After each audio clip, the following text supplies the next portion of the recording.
മാറ്റൻ ചേട്ടാ അമ്മ അവിടെ ഇരിപ്പുണ്ടായിരുന്നല്ലേ. Vishu and Prajoth. Steffi audio കാസറ്റുകളിലൂടെ, സിനിമകളിലൂടെ, ടെലിവിഷനിലൂടെ എന്നൊക്കെ പറഞ്ഞു. അതുക്ക് മേലെ ഇതൊന്നും അല്ല മാറ്റൻ ചേട്ടൻ എന്ന് പറയുന്നത് അല്ലേ? ഏറെ മേഖലകളിൽ, അതായത് നമ്മൾ പലപ്പോഴും പറഞ്ഞിട്ട് ഈ ഓണ കാസറ്റുകൾ ഇറങ്ങുന്നതിനകത്ത് കാസറ്റുകൾ തമ്മിൽ ഒരു കോമ്പറ്റീഷൻ ഉണ്ടായിരുന്നു ആ സമയത്ത്. മാവേലി കൊമ്പത്തും പുട്ടുകച്ചവടമൊക്കെ തമ്മിൽ വളരെ കുറച്ച് വിരലിൽ എണ്ണാവുന്ന ആർട്ടിസ്റ്റുകൾ മാത്രമാണ് ഈ രണ്ട് കാസറ്റിലും ഉണ്ടായിരുന്നത്. മാവേലി കൊമ്പത്തിലും ചെയ്യും, പുട്ടുകച്ചവടത്തിലും ചെയ്യും. ബാക്കിയുള്ളവർക്കൊക്കെ വിലക്കുണ്ട്. അങ്ങോട്ടും ഇങ്ങോട്ടും ഇതിൽ ചെയ്യുന്നവർ അവിടെ പോരുത്, അവിടെ ചെയ്യുന്നവർ ഇവിടെ പോരുത് എന്നൊക്കെ പറയും. പക്ഷേ ഈ കലാകാരന്മാരെ വിലക്ക് മാറ്റി നിർത്താൻ രണ്ട് കാസറ്റുകൾക്കും പറ്റിയിരുന്നില്ല. അങ്ങനെ മാറ്റി നിർത്തപ്പെടാതിരുന്ന ആളുകളിൽ ഒരാളാണ് ഹരിശ്രീ മാറ്റൻ ചേട്ടൻ എന്ന് പറയുന്ന. രണ്ടിലും ഉണ്ട്. പിന്നെ മാറ്റൻ ചേട്ടന് വേറൊരു കഥയുണ്ട്. മാറ്റൻ ചേട്ടൻ നമ്മൾ ടെലിവിഷൻ പ്രോഗ്രാമുകളിലൊക്കെ കണ്ടിട്ടുണ്ടെങ്കിലും മാറ്റൻ ചേട്ടൻ നേപ്പാളിൽ പടം വരയ്ക്ക് പഠിപ്പിക്കുന്ന അധ്യാപകനായിരുന്നു. അവിടുന്നാണ് മിമിക്രിക്ക് വന്നത്. നാഗാലാൻഡില്. അതറിയോ? അത് വിദ്യാഭ്യാസം പൂർത്തിയാക്കി ഉന്നത പഠനത്തിന് മിക്കവരും പുറത്തു പോകുന്ന കേട്ടിട്ടുണ്ടല്ലോ. ഞാനിപ്പോ ഇവിടെ KGT ഡിപ്ലോമ കോഴ്സ് പാസ്സായതിനു ശേഷം ഇവിടുത്തെ സർക്കാർ വിദ്യാഭ്യാസ സ്ഥാപനങ്ങളെല്ലാം ആപ്ലിക്കേഷൻ കൊടുത്തു, ഒരു ഡ്രോയിങ് മാഷാകുക എന്നുള്ളൊരു ഉദ്ദേശത്തോടു കൂടി. പക്ഷെ ഇവിടെ ഒന്നും കിട്ടിയില്ലായിരുന്നു. പിന്നെ ഞാൻ നേരെ അടുത്ത മേഖല പിടിച്ചു. അത് നാഗാലാൻഡ്. മേഘാലയ, മണിപ്പൂർ, നാഗാലാൻഡ് അടുത്തടുത്തല്ലേ. ആ മേഖലയിലേക്ക് കടന്നുകൂടി. അവിടെ ഞാനൊരു ചിത്രകാരനായിരുന്നു. ചിന്തിക്കാൻ പറ്റുന്നുണ്ടോ മാറ്റൻ ചേട്ടൻ നമുക്ക് ചിത്രകാരനായിട്ട്? കുട്ടികളെ പടം വരയ്ക്കുക, ഡ്രോയിങ് മാഷ്. പക്ഷെ ഞാനൊരു പൂമ്പാറ്റയെ ബോർഡിൽ വരച്ചിട്ട് കൊടുത്തു കഴിഞ്ഞാൽ, അല്ലെങ്കിൽ ഒരു പുഷ്പം വരച്ചാൽ ആ കുട്ടികളോട് പേപ്പർ എടുക്കുന്നു. അപ്പൊ ഞാൻ വളരെ സന്തോഷവാനാണ്. ഒരു ഡ്രോയിങ് മാഷിന്റെ ഒരു ഉൾപ്പുളകം മനസ്സിലായി കാണുമല്ലോ. എന്റെ പൂമ്പാറ്റ അവർ അത് അതേപടി പകർത്തുന്നു. അത് കാണാൻ വേണ്ടി ഞാൻ ചെല്ലുന്നു, പേപ്പർ എടുക്കുന്നു. പക്ഷെ ഞാൻ കണ്ടത് ഭീകരമായി ഞെട്ടിപ്പോയി. വരച്ചിരിക്കുന്ന AK-47, തോക്ക്, പീരങ്കി, ഇതൊക്കെയാണ്. അതാണ് അവരുടെ മനസ്സിൽ കിടക്കുന്നത്. പൂമ്പാറ്റ ഒന്നൊന്നുമില്ല. തോമസ് തോപ്പിൽക്കുടി ചേട്ടൻ കത്തയച്ച് വിളിച്ചു വരുത്തി. അത് അപ്പൊ എന്നെ തോമസ് തോപ്പിൽക്കുടി എന്നെ വിളിക്കുന്നു. നിനക്ക് പറ്റിയ മേഖല അതല്ല, നീ ഇങ്ങോട്ട് പോരേന്ന് പറഞ്ഞു. അപ്പൊ അന്നും മിമിക്രിയും കാര്യങ്ങളൊക്കെ ആയിട്ടാണ് നടന്നത്. ജോക്കേഴ്സ് ആലുവ എന്ന് പറഞ്ഞൊരു ട്രൂപ്പൊക്കെ ആയിട്ട് നടക്കുന്ന കാലത്താണ് ഞാൻ അങ്ങോട്ട് പലായനം ചെയ്തത്. പക്ഷെ അങ്ങനെ തിരിച്ച് ഞാൻ പലായനം എന്നുള്ള വാക്കൊക്കെ കുറെ ഈ പരിപാടിയിൽ മാറ്റൻ ചേട്ടൻ വന്നില്ലെങ്കിൽ പലായനം എന്നുള്ള വാക്ക് ഈ പരിപാടിയിൽ നമുക്ക് പറയാൻ പറ്റില്ല.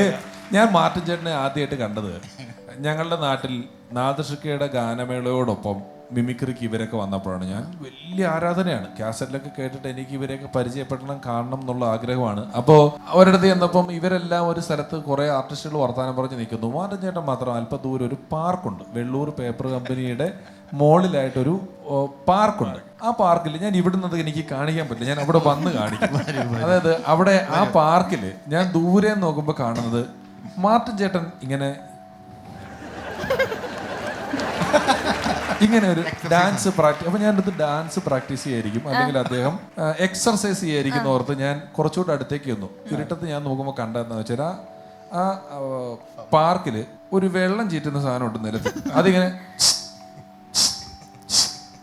ഇങ്ങനെ വെള്ളം ചീറ്റിക്കൊണ്ടിരിക്കുക. മാറ്റൻ ചേട്ടൻ ഒരു ഗ്ലാസ്സിൽ സ്മോൾ ഒഴിച്ചിട്ട് വെള്ളം പിടിക്കുക.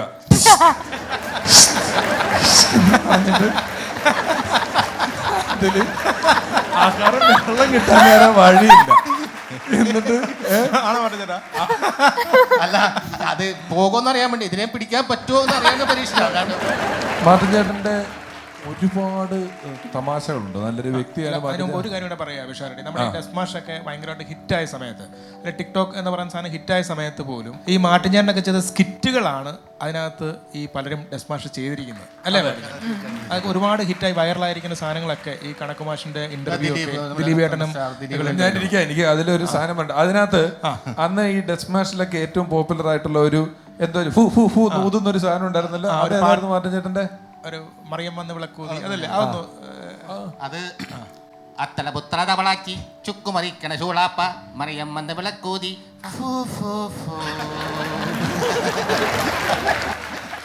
ഇതിന്റെ ഉപജ്ഞാതാവ് മാറ്റൻ ചേട്ടനാണ്.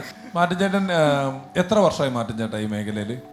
ഏതാണ്ട് ഒരു 30 വർഷം അടുത്തായിട്ടുണ്ട്. 30 വർഷമാണ് കൂടുതലായിട്ട്. പിന്നെ മാറ്റൻ ചേട്ടന്റെ വേറെ കഥ കേട്ടുള്ളൂ. നമ്മളെല്ലാം ടേപ്പ് റെക്കോർഡർ മേടിച്ചിട്ട് CD മേടിക്കുന്നവരാണല്ലോ. മസ്കറ്റിൽ ഒരു ഷോയ്ക്ക് പോയപ്പം ഒരാള് മാറ്റൻ ചേട്ടനെ കണ്ടിട്ട് ഒരു CD കൊണ്ട് കൊടുത്തിട്ട് പറഞ്ഞു, വെറുതെ കാറ് നിങ്ങളുടെ എടുത്തോണ്ട് വന്ന പുള്ളി, മിസ്റ്റർ മാർട്ടിൻ, എനിക്ക് നിങ്ങളെ ഭയങ്കര ഇഷ്ടമാണ്. ഇത് സലിൽ ചൗധരിയുടെ കുറെ പാട്ടുകളുള്ളൊരു CD ആണ്, ഞാൻ ഇത് നിങ്ങൾക്ക് തരുന്നു എന്ന് പറഞ്ഞു. ഞാൻ പുള്ളിയോട് ചോദിച്ചു, എവിടെയാ വീടെന്ന് ചോദിച്ചു. മസ്കറ്റിൽ എവിടെയാണ്? എന്നെ ഒന്ന് കട വരെ കൊണ്ടുപോകാൻ പറ്റുമെന്ന് ചോദിച്ചു. വൈനോട്ടോ ഞാൻ കാറ് കയറിയിട്ട് പുള്ളിയെ കൊണ്ടൊരു കാറിൽ പോയിട്ട് ഇപ്പൊ വരാന്ന് പറഞ്ഞ് മാറ്റം ഞാൻ അകത്തോട്ട് പോയിട്ട് ഇത്ര പോലെ ടേപ്പ് റെക്കോർഡർ മേടിച്ചുകൊണ്ട് വന്നേക്കുവാണ് ആ പാട്ട് കേൾക്കാൻ വേണ്ടിയിട്ട്. CD കിട്ടിയതിന്റെ പേരിൽ ടേപ്പ് റെക്കോർഡർ കാശ് കൊടുത്ത് മേടിച്ച ലോകത്തിലെ ആദ്യത്തെ ആളാണ് മാർട്ടിൻ ചേട്ടൻ. അത് സംഭവിച്ചാണ്. സ്റ്റെഫി, ഈ നമുക്ക് മാർട്ടിൻ ചേട്ടനെ ഏറ്റവും കൂടുതൽ അതായത് ആൾക്കാർ ഭയങ്കരമായിട്ട് ഹിറ്റായ ഒരു സംഭവം കത്തനാർ എന്ന് പറഞ്ഞൊരു സാധനമാണ് മാർട്ടിൻ ചേട്ടൻ. അപ്പോൾ ഇതിന് ടൈമിംഗ് ഒക്കെ മാറിക്കഴിഞ്ഞാൽ മാർട്ടിൻ ചേട്ടൻ ഭയങ്കര ദേഷ്യമാണ്. അത് എൻട്രി വരുന്നതും അല്ലെങ്കിൽ ആരെങ്കിലും തെറ്റിച്ച് കഴിഞ്ഞാൽ ഉള്ള ദേഷ്യം, അത് ആ കളിക്കുന്നതിൻ്റെ ആത്മാർത്ഥത കൊണ്ടാണ്. ആ ദേഷ്യമുള്ള ഒരു സംഭവം തന്നെ ഒരു വലിയ കഥയുണ്ട്. മാർട്ടിൻ ചേട്ടൻ പറയാം. മാർട്ടിൻ ചേട്ടൻ ഒരു ഇരിഞ്ഞാലക്കൂടെ പിഷാരടി ഉണ്ടെന്ന് ഇരിങ്ങാലക്കുട പാരിഷ് ഹാളിൽ കലാഭവൻ ജോഷി പിടിച്ച പ്രോഗ്രാം, ഒരൊറ്റ ഹാളിൽ 3 പ്രോഗ്രാം. 11 മണിക്ക് ഒരെണ്ണം, ഉച്ച കഴിഞ്ഞ് 4 മണിക്ക് ഒരെണ്ണം, വൈകിട്ട് 7 മണിക്ക് ഒരെണ്ണം. ഞങ്ങൾ തന്നെ ഒരേ ആൾക്കാർ ഒരേ ഷോ, ഓഡിയൻസ് മാത്രം മാറി മാറി വരും. അതില് ആ സമയത്ത് കത്തനാര് സീരിയൽ ഹിറ്റായിട്ട് മാർട്ടിൻ ചേട്ടൻ ഈ താടിയും മുഖവും മുടിയും ആ ലോഹയൊക്കെ ഇട്ട് വന്നു കഴിഞ്ഞാൽ കയ്യടിയുടെ ബഹളമാണ്. അപ്പോൾ ഓഡിറ്റോറിയത്തിന്റെ പുറകിൽ നിന്ന് ഓഡിയൻസിന്റെ ഇടവഴിയാണ് ഈ കത്തനാര് വരുന്നത്. ഞാനാണ് ആങ്കർ ചെയ്യുന്നത്. സ്റ്റേജിൽ നിന്നിട്ട് ഞാൻ പറയും, സുഹൃത്തുക്കളെ നിങ്ങളെല്ലാവരും ആകാംക്ഷയോടെ കാത്തിരിക്കുന്ന അയാൾ എത്തിക്കഴിഞ്ഞു. എന്നിട്ട് ഈ ഷട്ടർ ബാക്കി പൊക്കി കഴിയുമ്പോൾ മാന്ത്രികൻ, മഹാമാന്ത്രികൻ പാട്ടുണ്ട്, രാത്രിയിൽ സ്ഥിരം യാത്രികൻ എന്നൊക്കെ പറഞ്ഞിട്ട് കറക്കി പന്നപ്പുള്ളി.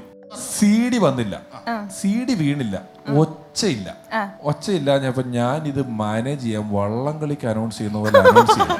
അവിടെ തൊട്ട് മാർട്ടിൻ ചേട്ടന് ഒരു രൂപഭേദമുണ്ട്. മാർട്ടിൻ ചേട്ടൻ കത്തനാര് വരുന്നു, പാട്ടില്ല. ഇതാ കത്തനാ.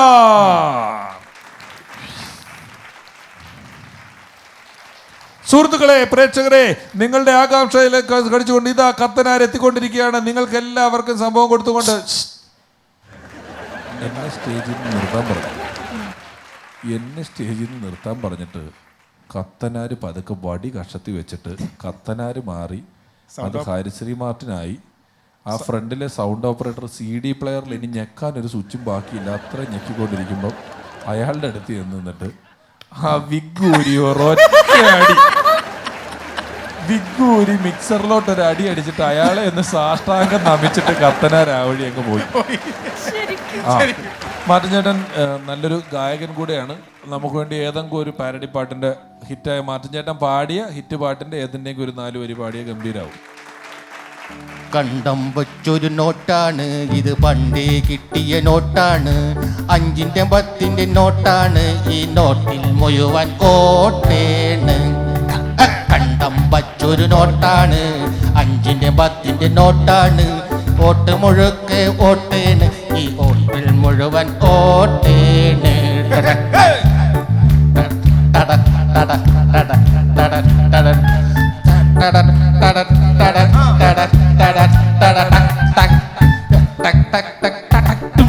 തായിപ്പന്മാരെന്തിന് വെറുതെ ലോകം ചുറ്റി നടക്കുന്നു?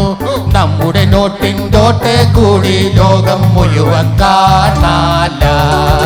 സായിപ്പന്മാരെന്തിന് വെറുതെ ലോകം ചുറ്റി നടക്കുന്നു?